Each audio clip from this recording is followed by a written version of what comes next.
dire, c'est qu'avant cette rencontre, la semaine avait été plutôt agitée. Christian Jean-Pierre. À Metz, Henri de Pireux est évincé, Joël Muller prend le relais.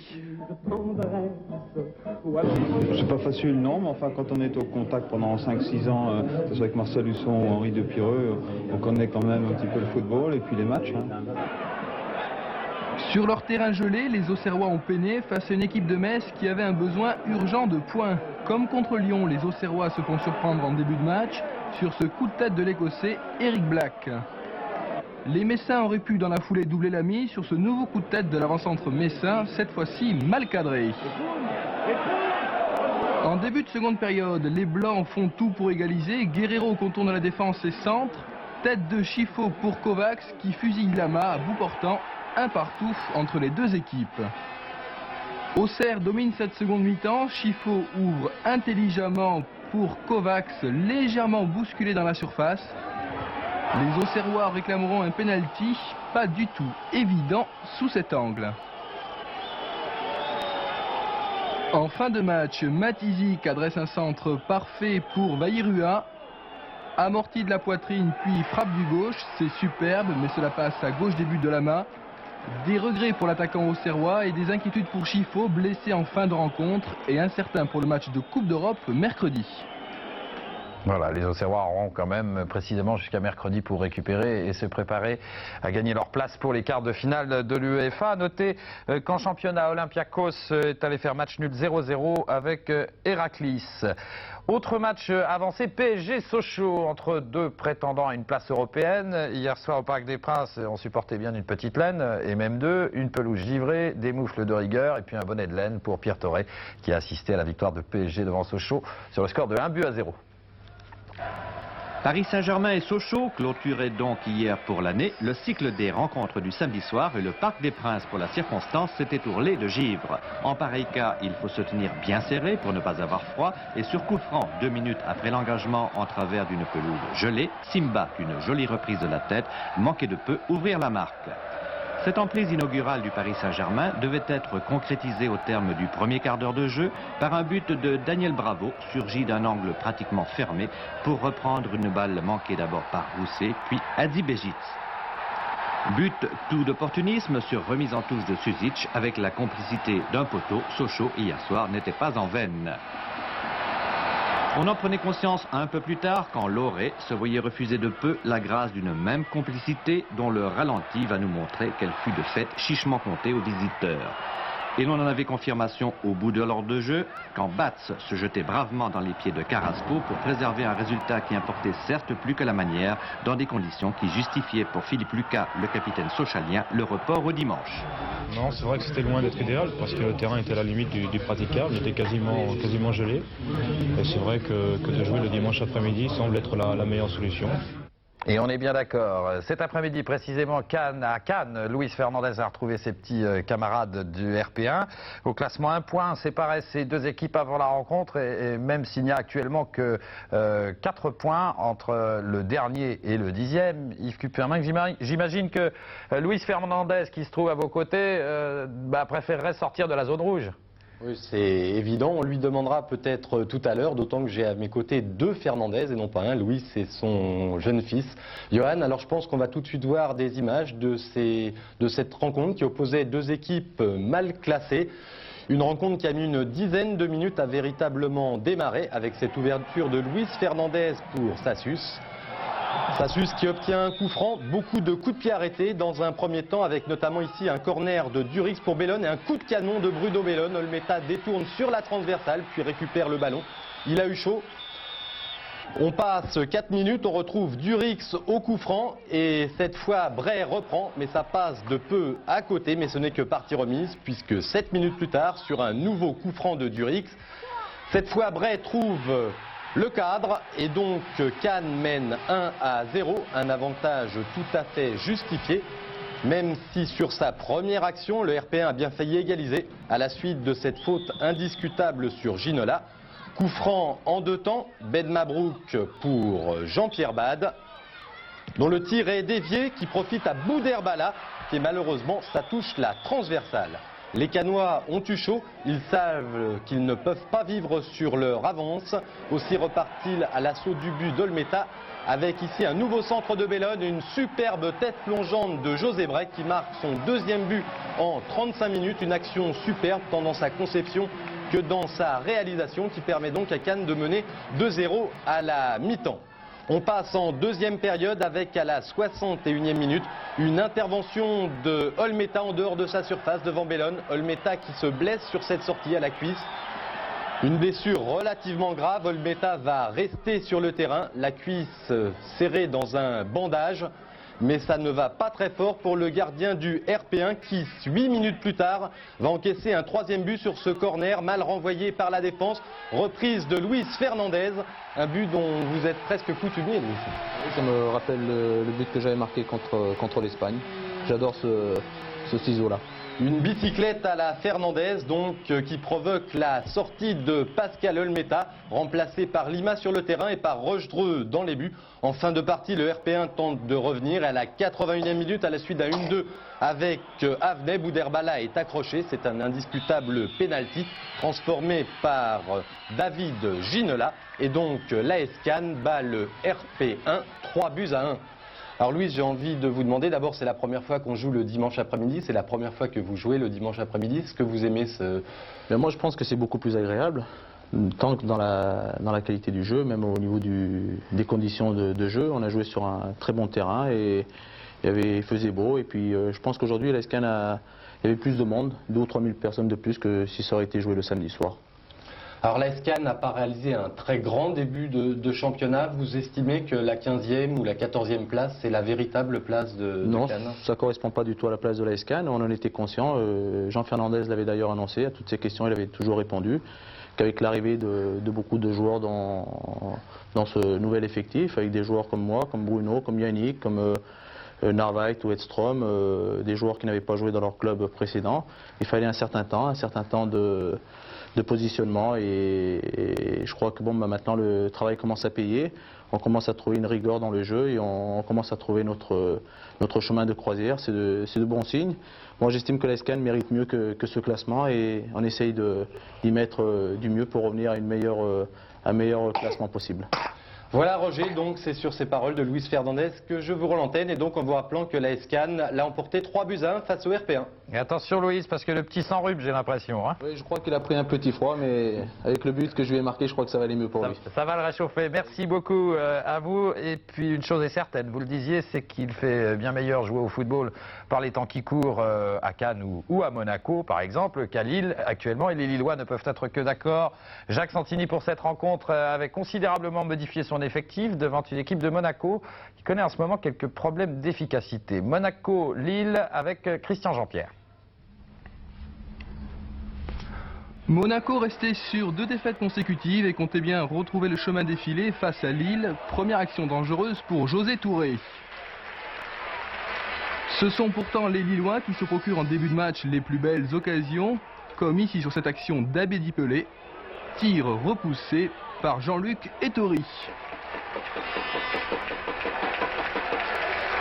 La réaction monégasque ne se fait pas attendre. Quelques minutes plus tard, action menée par Dib, puis Diaz. Débordement de Diaz sur le côté droit, qui malheureusement ne donnera rien.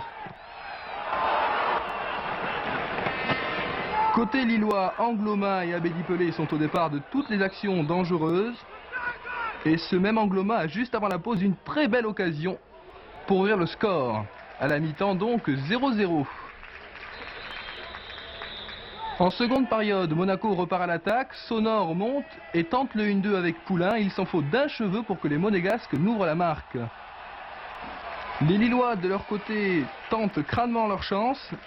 Philippe Périlleux, excellent cet après-midi, le capitaine lillois, va partir dans le centre du terrain. Frappe de 25 mètres qui trompe Jean-Luc Ettori. On revoit ce très joli but sous un autre angle. On s'achemine alors vers la première victoire de Lille à l'extérieur cette saison. Dernière minute de jeu et dernière action des Rouges et Blancs. Coup franc de Marcel Dib et coup de tête de Poulain. Égalisation inespérée pour les Monégasques qui mettent fin à une série de 3 défaites consécutives. Voilà, Mulhouse-Nice, vous aurez remarqué au passage que ces journées le dimanche après-midi ont fait que les gardiens de but portent tous maintenant de très jolies casquettes. Mulhouse-Nice, l'avant-dernier contre le dernier, avec les débuts de Manfred Kals du côté de Mulhouse. Et puis un gros handicap pour les Niçois, l'absence du meilleur buteur actuel, enfin du moins avant cette journée, avec Jean-Pierre Papin, le luxembourgeois Robbie Langers.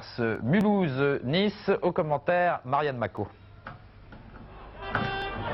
Les deux équipes étaient crispées par l'enjeu, chacun jouant pour sa sauvegarde, et cela s'est traduit par une première mi-temps avec de rares occasions. Bokandé marque pour Nice, mais le drapeau du juge de touche était déjà levé, le but est donc refusé pour hors-jeu. La première occasion vraie après 30 minutes, et pour Mulhouse, il y a ce tir de Marc Veller, repoussé par le gardien Pifto d'aussi belle manière, mais Mulhouse domine toujours. Il va s'agir maintenant encore d'une histoire de but refusé. Priou marque, mais le but n'est pas validé à cause d'un jeu de position de Kamsevic. Et à la mi-temps donc il y a 0-0, aucun but marqué sur ces pauvres actions, et dans la dernière demi-heure, Mulhouse tient mieux physiquement. Cela se ressent bien évidemment dans le jeu. La balle progresse facilement sur le but, vous voyez une action bien plus collective. Et c'est ainsi qu'à 10 minutes de la fin, grâce à un centre de Genève, Priou marque de la tête. Cette fois-ci, le but est validé. Mulhouse obtient ainsi à quelques minutes de la fin 2 points très importants. Les Niçois sont privés de leur meilleur buteur, Robbie Langers, en convalescence jusqu'à la trêve. Et c'est Mulhouse qui s'offrira la dernière occasion de jeu la plus nette avec Kamsevic de haut but. Une jolie reprise, mais le score ne bougera plus.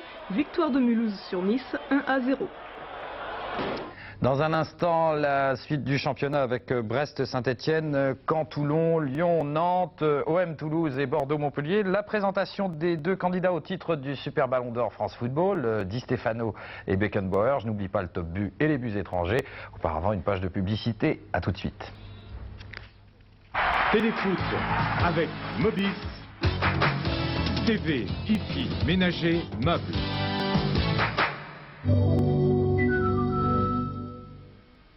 Même un léger mal de gorge peut vite devenir douloureux et le simple fait d'avaler pénible. Ce qu'il vous faut, c'est un médicament actif, Strepsil. Les deux antiseptiques de Strepsil combattent certains germes responsables des maux de gorge et vous soulagent rapidement. Strepsil, un médicament efficace contre les maux de gorge. Pas d'utilisation prolongée sans avis médical. Masculin, efficace, les premiers déodorants à billes Axe. Déo billes Axe, laissez le charme agir. Voici Braun, système 1, 2, 3 à 3 positions. 1. Il rase de très près, tout en douceur. 2. La grille et la tondeuse suppriment les poils rebelles. 3. La tondeuse retouche les contours. Braun vous rembourse 100 francs sur l'achat d'un rasoir système 1, 2, 3. Tu sais, pour maman, je voudrais quelque chose de personnel. Ah oui, tu as une idée? Aujourd'hui, avec Mon Chéri, on peut vraiment personnaliser son cadeau en lettres d'or. Oh, mon chéri. Je peux? Ah non, c'est personnel.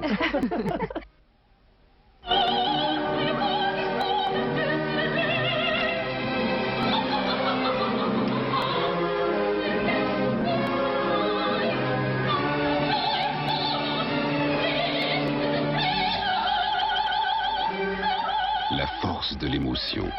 Xerius de Givenchy.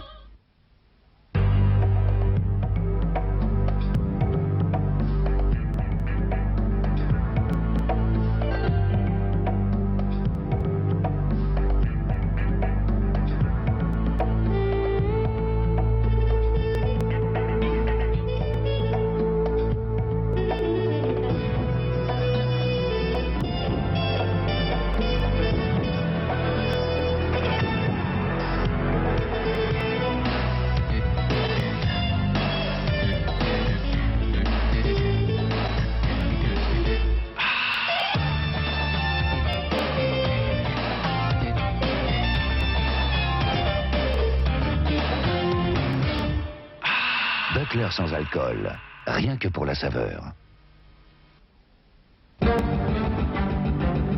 Une idée en tête, un outil Peugeot en main et la matière prend forme. Une idée en tête, un outil Peugeot en main et vous irez jusqu'au bout de l'inspiration. Idée en tête, Peugeot en main. Synthétiseur 2, 14 nouvelles sélections. Synthétiseur 2, un programme numérique fascinant. Très petit, le compact Nikon TW Zoom possède aussi un zoom très sélectif. Oh, la belle famille, ça leur réussit pas de prendre l'heure. Oh, mes cousins, tout dans la finesse. Les mariés, elle s'en sort bien pour une majorette.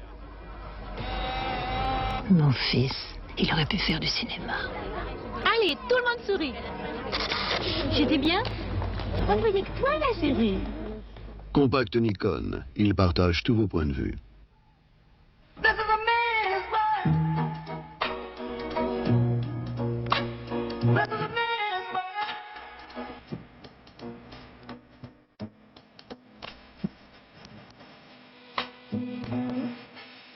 La nouvelle toilette absolue. L'éternel masculin.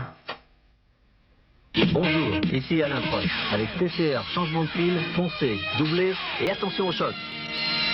TCR, Alain Prost.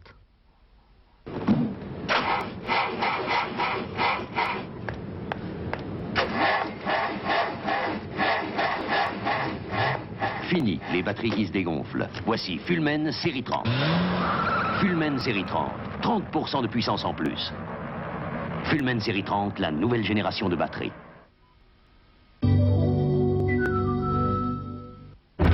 Chaque dimanche sur TF1, une grande soirée, 2 grands films. C'est l'heure des médicaments. Je le crois dangereux, sans être un fou. Aussi, en tout état de cause, j'aimerais bien qu'on le garde. Allons-y. Vous plaisez-vous ici? Oh, il y a cette putain d'infirmière. Le chef-d'œuvre de Milos Forman, Vol au-dessus d'un nid de coucou. Jacques Nicholson saisissant. C'est lui! Nos 20 millions, je comprends. Répétez.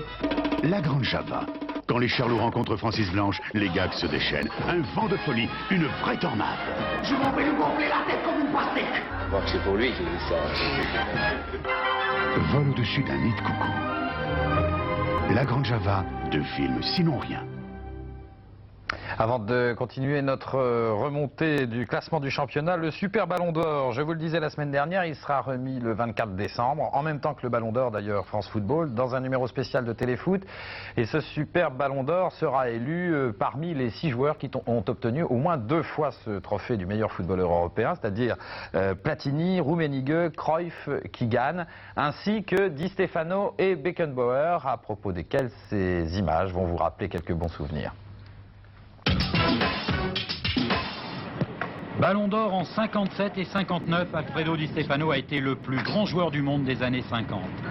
Dommage simplement que la télé de cette époque-là ne nous ait laissé que des images très imparfaites de celui qu'on appelait au début de sa carrière en Argentine, la Flèche Vide, le plus grand club du monde. Avec lui, les Madrilènes ont remporté les 5 premières Coupes d'Europe des clubs champions et la première Coupe intercontinentale, Alfredo marquant lors de chaque finale au minimum un but. Seule tâche dans la carrière de Di Stefano, jamais il n'a pu participer à la Coupe du Monde, que ce soit avec l'équipe nationale d'Argentine ou après sa naturalisation avec la sélection espagnole. En 1970, Franz Beckenbauer est déjà une titulaire en équipe nationale depuis 66. Il évolue alors au milieu de terrain.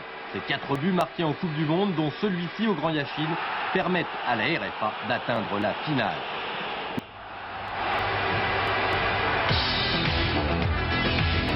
Voilà, et si vous voulez voter pour le Super Ballon d'Or, vous composez 3615 code TF1 sur votre Minitel. Vous avez les noms des sélectionnés: Di Stefano, Beckenbauer, Platini, Cruyff, Keegan et Rummenigge. Merci au passage à Virgin Vidéo pour ces images d'archives. Et puis je vous signale que ce Super Ballon d'Or sera élu en réalité par 3 collèges. Alors il y a celui du jury européen des journalistes spécialisés, comme d'habitude. Il y a celui des Ballons d'Or eux-mêmes qui voteront aussi. Et puis vous, lecteurs de France Foot et téléspectateurs de Téléfoot par le Minitel donc. Retour au championnat avec la confirmation de la suspension de Philippe Anziani par la commission d'appel après qu'on ait trouvé des traces d'un produit qui calme la douleur dans ses urines. Ce produit figurait sur la liste des substances interdites et même si dans son cas on est certain qu'il n'y a eu ni dopage ni intention de se doper, la sanction d'1 mois a donc été confirmée. Philippe Anziani n'a donc pas joué avec Toulon à Caen. Caen-Toulon cet après-midi. C'est Pascal Praud qui a suivi cette rencontre pour Téléfoot. Rien à signaler dans le premier quart d'heure et à l'issue de celui-ci, un corner de Michel Rio, une sortie au point hasardeuse de Hetter. Eric Bala en profite et marque ainsi le premier but de sa carrière.